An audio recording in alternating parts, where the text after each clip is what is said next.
Hello students, welcome back to the science class. In the previous video, we have learnt about forces. Forces are of two types, contact forces and non-contact forces.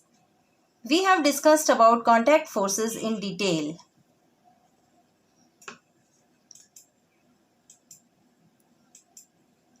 Contact force is a force that acts at the point of contact between two objects. We use contact force in opening the door, catching the ball, etc. Friction is another type of contact force. This acts between two surfaces in contact. Friction opposes the motion. A rolling ball comes to rest due to friction. Today we shall discuss about non-contact forces.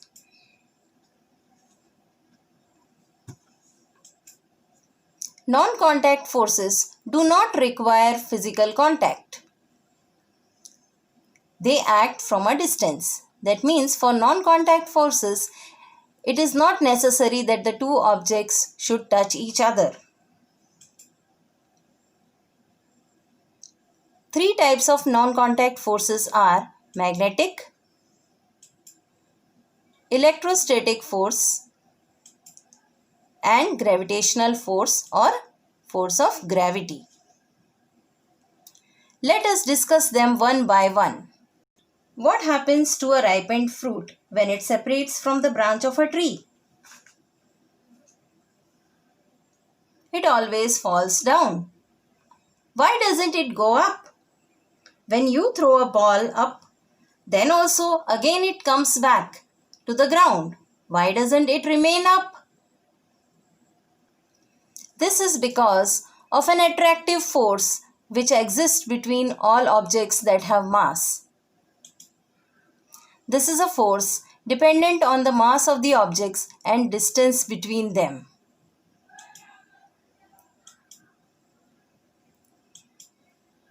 This force is called gravitational force.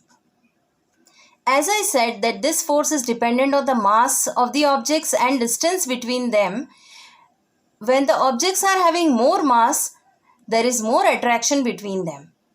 And if they are far apart, the attraction between them is less. Means more distance, less attraction. More mass, more attraction. This is the force that makes the moon revolve around the earth. The planets revolve around the sun because of the gravitational force. The universal law of gravitation states that force of gravity acts between all the objects in the universe. This means every object in the universe attracts another object. Here, as we can see, this is Earth, this is Moon. Mass of the Earth is m1, mass of the Moon is m2, and the distance between them is r. So, Earth exerts gravitational force on the Moon and Moon exerts gravitational force on the Earth also.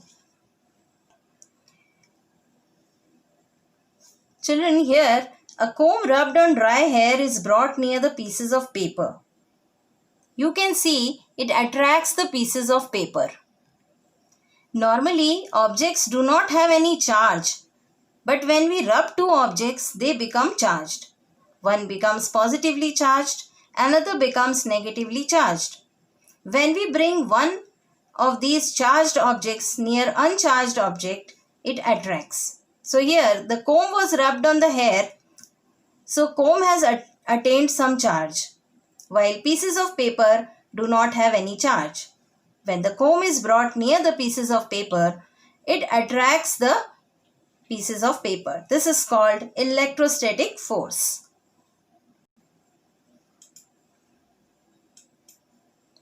A plastic ruler, when rubbed, attracts pieces of paper with force called electrostatic force. Even when you bring dry hair near a balloon, you can see that your hair gets attracted towards the balloon.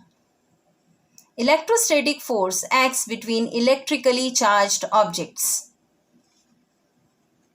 So, electrostatic force is also one of the non-contact forces. We will study about electrostatic force more in the coming chapters. Now, let us see this animation. In this, you can see iron pins are attracted by a magnet due to the magnetic force. Magnetic force is also a non-contact force.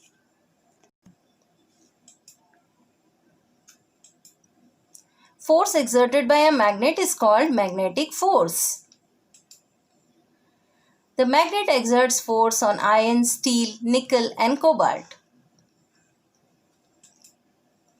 One magnet also exerts force on another magnet. This could be attraction or repulsion. We have already studied about magnetic force in class 6th.